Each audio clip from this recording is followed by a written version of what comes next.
Welcome to the BRSCC Mazda Super Series. We're here at Cadwell Park for round 7, 8 and 9. The car is about to go out and we've got Josh Jackson back in position 1. Andy, over to you. Yeah, thanks very much, Lindsay. And here are the cars lining up on the grid. Here's how they line up. Josh Jackson and Jake Bailey make up row 1. Ahead of Lincolnshire and Tom Collins on row 2. Then Simon Orange and Simon Fleet, Matt Pickford and Jeremy Crook rounding out row number 4. Liz Walton is at the tail of the field and will be looking to try and improve her pace as the weekend goes on. So we've seen so far this season 6 races, 5 of which have been won by Josh Jackson. He is on pole position for this one as well. The only other man to win a race is Jake Bailey though, and he is the black car, the dark blue car that starts on the outside of row number 1. The lights are out, we're away and racing, and they head down towards the first corner for the first time. The white car away into the first turn. That was Josh Jackson from pole position, leading the field around on the opening lap here at the picturesque Lincolnshire circuit at Cadwell Park. Jake Bailey slots through into 2nd place. Tom Collins there in 3rd. He's been a front runner in the MX-5 Super Cup in recent seasons. So too Nick Dunn, Super Cup regular, in 4th position there. So they streak their way up towards the right-hander at the top of the hill, and it is nose to tail for most of the field. There was the 67 car of Simon Orange diving up the inside of Matt Pickford's number 16 and making a move stick on the way up towards the top of the hill. Matt Pickford having made a good start, just starting to slip down the order slightly. Back down towards the gooseneck and Mansfield, and around the outside tries to go Jake Bailey. That was an optimistic manoeuvre. It almost left him vulnerable to attack from Tom Collins behind. They just about find their position back in line. They streak now down towards one of the most famous pieces of tarmac in British motorsport, the Mountain, here at Cadwell Park, and then the Hall Bends. A really challenging sequence of corners this. They leap into oblivion over the top of the hill, and then into this series of rights and lefts that are high speed, but oh well, those floppy markers didn't last long, did they? Josh Jackson, the race leader, first man on the scene, wipes them both out, and then down into Barn Corner at the end of the lap, and it's so easy to make a mistake around this part of the circuit. You can see we've had some overnight rain. Offline it's still a bit damp under the trees, but online it is pretty much bone dry throughout the whole circuit as the leaders make their way back down towards the start of another lap. Lap number 1 completed, and it is Jackson leading the way. But this is already much closer racing than we've seen throughout the rest of the Super Series, really, where we've tended to see Jake Bailey and Josh Jackson disappear up the road. Well, Jake Bailey is well and truly applying the pressure to Jackson here as they come out onto the back straight, but that's held him up slightly coming out of the corner. He got too close to the back of Jackson's car, and so Tom Collins gets himself alongside. This is for 2nd position over the crest of the hill. And is he going to be able to make this one stick? And Nick Dunn maybe follow him through. Can run side by side through here, but it's risky stuff around the outside. Good stuff though, they leave each other room, just enough anyway. And Collins will go through. Can Nick Dunn follow through? I think he can. He's got his nose on the inside of Jake Bailey, and already things just starting to unravel. Josh Jackson, meanwhile, is on a one-man destruction mission to try and wipe out every floppy marker around Cadwell Park. He's already claimed 2 up at the Hall Bend. He takes another one out there at the gooseneck. We're not left by the end of lap number 3, and they'll have all been savaged by that new front end of the number 72 car. We can only assume that Josh has had some sort of a moment this weekend where he's damaged the front of his car, and they've had to replace it with that all black from Bumper, which doesn't quite match the rest of the car. It's still going quickly though as he charges on, trying to keep Tom Collins at bay. Tom Collins on his debut in the Super Series, but as I said, he's competed in the Super Cup fairly extensively in the past, been a front runner, a top 5 finisher. And Tom, a very rapid racer, can he maybe go and get himself a race victory here at Cadwell Park? 2 laps in the book in this 20-minute race, and Josh Jackson does still lead the way, but not very much. Couldn't stay with him. You can see there the speed they take to that first corner and in towards Charlie's. Tom Collins having a little look at the inside there, then gets a bit sideways on the exit of the corner. That's a bit like what we saw Jake Bailey do a lap ago. He got so close to the back of Jackson's car that it almost seemed to stall him out coming onto the straight, and as a result, Tom Collins doing the same sort of thing now. Bailey is able to latch onto his tail. Change though as they arrive up at the top of the hill once more, back down through Chris Curve into the gooseneck, this daunting sequence of corners, and then down the hill. There is no easy corner here at Cadwell Park. Every single part of the circuit is a unique challenge, and as the field make their way down towards the Hall Bends. It really does sort of sort the really quick drivers from the rest of the field. See these top four with the most experience in these cars are the ones that are starting to build a bit of a gap over the rest of the field. Just a whiff of air time as they go over the crest of the mountain and then into the Hall Bends. And still Jackson leading the way. Collins second, Bailey third, Dunn in fourth. Turn their way now through this tight right-hander at the hairpin into Barn Corner. Very, very tricky corner. This off-camber downhill, deceptively tight and zero runoff area on the exit of the corner before you're into those rector-cell barriers. Fifth place, by the way, is Simon Fleet in the blue car with the pit wheels. Simon Orange is sixth. Matt Pickford seventh. The rest of them falling a little bit further back. These top four inseparable at the moment. And Tom Collins has a look at the inside towards Charlie's. There's been a contact. Oh, there's contact. Off goes the race leader. The race leader off onto the grass, and Tom Collins goes through into the lead, but he went up the inside of Josh Jackson there into the first part of Charlie's, locked up the brakes, and unfortunately for Josh Jackson, he was the innocent victim there, and I'm not convinced he's been able to rejoin the circuit. So new order, Collins leads the way, Bailey in second place, third place for Nick Dunn, and into fourth place now is Simon Fleet. We believe that Jackson has rejoined the circuit, but quite some way back. There's a bit of damage to the front of Collins' car. Well, it's such a tempting move to make that. Tom has been carrying good speed through Coppice, the first corner here at Cadwell Park, all race long. And it does set you up. You're on that side, the right-hand side of the road naturally anyway, coming out of Coppice, so you always just want to throw one up the inside. Unfortunately, that time it ended in contact. It will be interesting to see whether there is any sort of conversation had post-race about that one, because I would imagine that Josh Jackson will be less than thrilled with that bit of driving from Tom Collins. Tom will say, well, the gap was there and I had to go for it. Josh will say, well, no way was the gap there. You hit me. Either way, Jackson's off the road. Nothing can change that now. And Tom Collins, it is, who leads this now leading trio of cars across the start-finish line. So what happens this time? Does Jake Bailey maybe try and make the same sort of move on Collins that Collins attempted to make a lap go on Jackson? You can see Jackson in the background there, the white car with the black bonnet or black bumper. There's Simon Fleet running in fourth.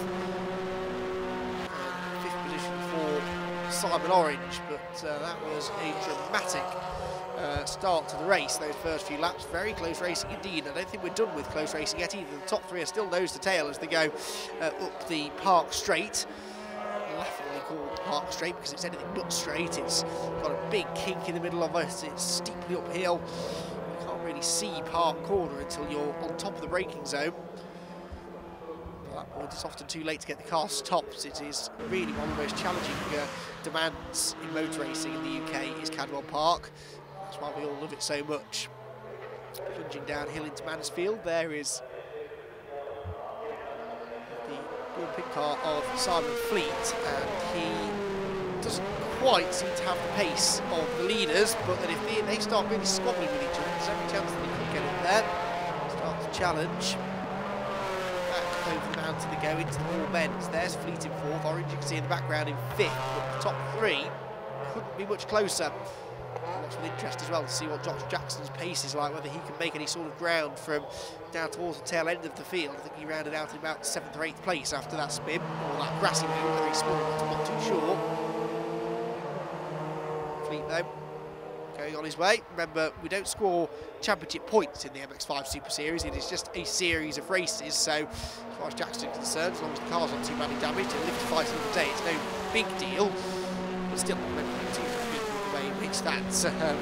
that worked out at Charlie's a couple of laps ago. Collins, though, for the time being, hanging on well to the race lead. He and Jake Bailey just building up a few car lengths advantage over Nick Dunn in third.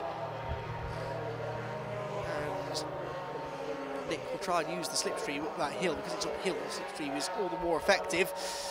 Collins, though, having to defend quite heavily now, defends the inside line in towards Park Corner and then just slithers a bit wide on the exit as a result. That slows him down into Chris Curve, where again he has to go defensive. So there's no doubt that Bailey looks a bit quicker at this stage of the race, and with Bailey's nemesis from the first few rounds out of the equation, he'll be really feeling up for this. Huge sideways moment for Collins there, and Bailey goes up the inside down towards Mansfield Corner. Collins sees him coming, leaves the door open, and they will run wheel to wheel, will they, down towards the mountain. Can Collins shut the door? He's trying, he can't quite get there though, and I think that Jake Bailey will get up the inside down towards the mountain. No, Collins on tenaciously. Great racing between these two.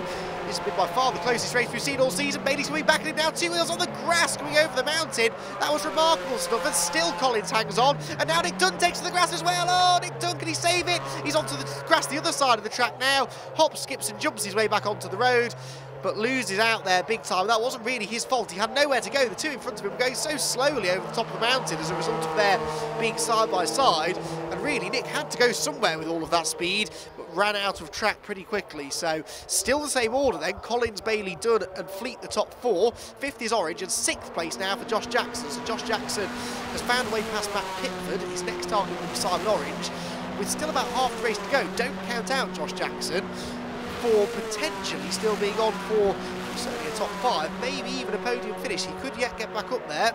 We'll have to wait and see what his lap times look like as the race goes on, but he's definitely closing in on Simon Orange fairly rapidly, and I'd imagine he'll be a bit fired up after that contact with this man, Tom Collins, a few laps ago, who is still holding on to the race lead, or is he? Jake Bailey gets into the back of him now, and here's a replay of that. Bailey tried to get the over-under, just misjudged it slightly, and that was a fair whack. It's popped the headlight out, but he has got the race lead away, so Tom Collins drops down to 2nd place. Jake Bailey gets the lead now. This has been a typical Mazda MX-5 race, and it has to be said that thus far this season, the racing has been remarkably calm. In this one, though, anything but. And in a way, this is what we'd like to see more of, really. Oh, Nick Dunn on the inside. There goes the headlight cover on Jake Bailey's car. Did Dunn get 2nd place away then? No, he didn't. Collins still 2nd. Well, he showed he can get his elbows out and make that a very wide MX-5. Moving on to the lead for as long as he did. He will feel maybe a little aggrieved at the way in which Jake Bailey got through, but there was absolutely no malice in that contact, that little tap in the tail that Bailey gave him. Just the fact that Collins got in so slowly into the corner. Jackson's gone 5th now, so he's ahead of Simon Orange. Next target will be Simon Fleet. Still about 7 or 8, or 8 or 9, excuse me, minutes left in this race for him to catch this group. The more they keep squabbling, the quicker he will close. So Bailey leads the way, Collins 2nd, Dunn in 3rd. Bailey, you'd say, is just starting to make a bit of a break for him now at the front of the field. Down the park straight they go through the dip, big compression at the bottom, build speed on the way down, and then sort of start to lose it a bit as you go back up the top. So that's what the slipstream is so important here. There's only really one straight worth mentioning, and even that's not particularly straight, one flat out section worth mentioning, let's say. But it is a big one. It's a very, very long drag up that hill. So back towards the gooseneck, and Jake Bailey leading the way, but this has, as I was saying earlier on, by far been the most exciting race of the season so far in the MX-5 Super Series. And who'd have thought that Cadwell Park, where it is notoriously difficult to overtake, notoriously narrow, notoriously demanding on the drivers, who'd have thought this would be the circuit where we started getting all this great racing, but Cadwell can produce races like this and has done fairly often over the years. Can Bailey hang on for the race victory? That's the question now. Beautifully prepared car is Jake Bailey's, and he and the team have done a fantastic job of making it a quick car as well. It's not quite in showroom spec anymore, but then nor is Tom Collins' car behind. He's had a tap in the tail from Bailey. He's of course made that contact with Jackson, which has folded the front bodywork in. So there are a few walking wounded out there, but they're fairly robust cars on the Mark III MX-5s. One of these cars will race, or have raced in the MX-5 Super Cup, or will continue to race in the MX-5 Super Cup. The whole point of the Super Series is that now that the Super Cup is part of the TCR UK support package, it gives drivers who maybe don't have the funds to do a full season of Super Cup the opportunity to dip in and out, or just do a season of races maybe at a slightly lower budget. And of course, lots of these teams running cars within the Mark 1 Championship as well, which continues to be on the Super Series bill. So it's a great initiative, this. It's nice to see more and more MX-5 drivers get behind it. The cars, of course, are all out there. They're all competing in Super Cup and various other Mazda Championships around the country. These cars run to exactly the same regulations as the Super Cup cars as well, so you don't need to change your car if you dive in from one to the other. You can just bring the car and run it. And same tyres, same setup, same rules and regulations. Just a slightly different group of drivers that you'll find yourself racing against. Towards the mountain, go the top three, and Tom Collins, I have to say, has been able to reel in Jake Bailey again here over the last lap or so. So Is he going to be able, perhaps, to start to challenge for the race lead now? He's certainly had the pace, just maybe been a little erratic, and then that comes from being maybe a little race rusty. He hasn't competed full-time in racing for a little while now. And Jake Bailey has been competing in this series all year long. Won a race, of course, the third race back around Hatch from the reverse grid, and has finished on the podium in every race this year, but only that one win, because this man has been the one winning the majority of the races. 5 wins from 6. Only Jake Bailey has won a race other than Josh Jackson, who continues to close in on 4th place man Simon Fleet. There you can see the gap. He's almost with him now. By the end of the lap he probably will be. He set the fastest lap. That's probably more out of frustration than anything else. Pushing on though in clean air as well, which will have helped him. Of course, as I said, no championship points available, so it's not worth all that much other than the bragging rights in the bar later. So you can bet your life there'll be a fair few discussions going on after this race between a few of the drivers. Been a bit of argy-bargy out there, but it's calmed down a little bit now. They're still running close together, but they're keeping themselves to themselves a little bit more. Jackson up towards the mountain, down towards the mountain I should say. And the 72 car is still looking just as strong as it did at the start of the race, even though it has had a whack from Jake Bailey. I mean, we didn't see the aftermath of that. We would assume that he spun. I don't think he made contact with the barriers though. There's no real sign of damage even on the part of the car where he received the contact, so I think he got away without any damage.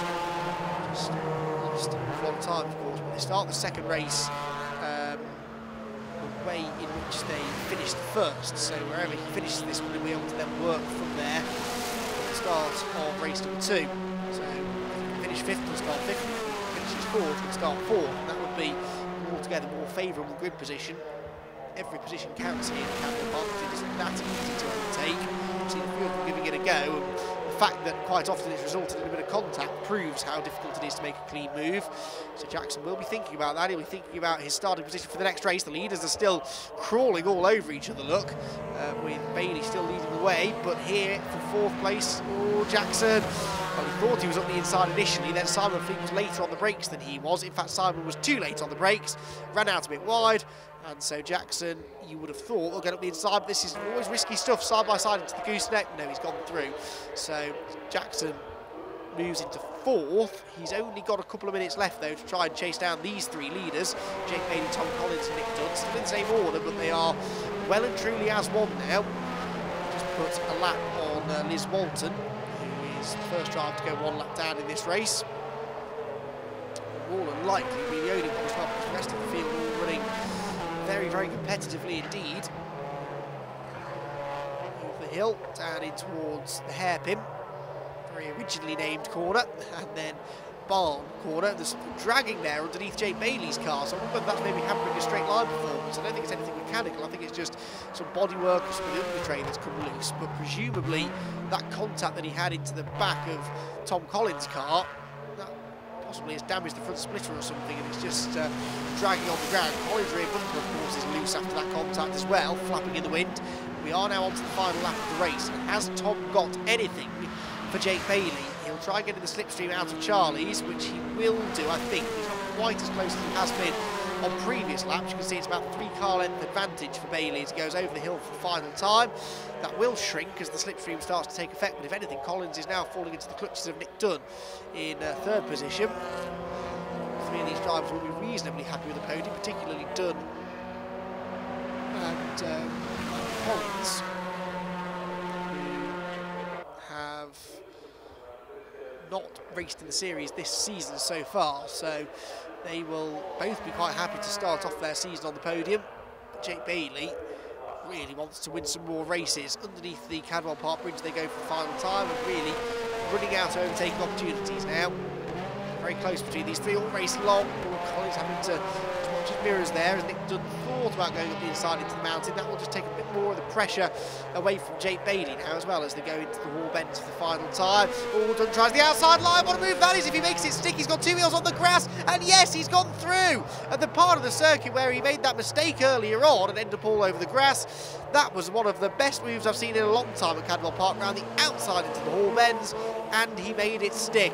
Well, that will be second place for Nick Dunn, but the race victory for the second time in 2018 goes the way of Jake Bailey. Jake Bailey sees the checkered flag first, Nick Dunn in second, and Tom Collins comes home third.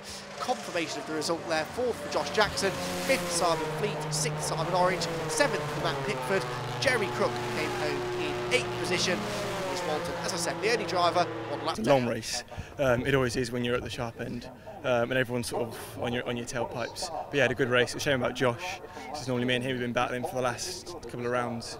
But yeah, good race nonetheless. To be fair, Jake, Josh, and Tom were really wanted it. To be fair, I was sort of quite happy to sit back and watch the carnage. They really did want it. Congratulations, Collins. That must have been some hell of a race for you. Yeah, it was. We started fourth on the grid and then managed to work his way up to first, and then got dropped back to second, and then after that just running second.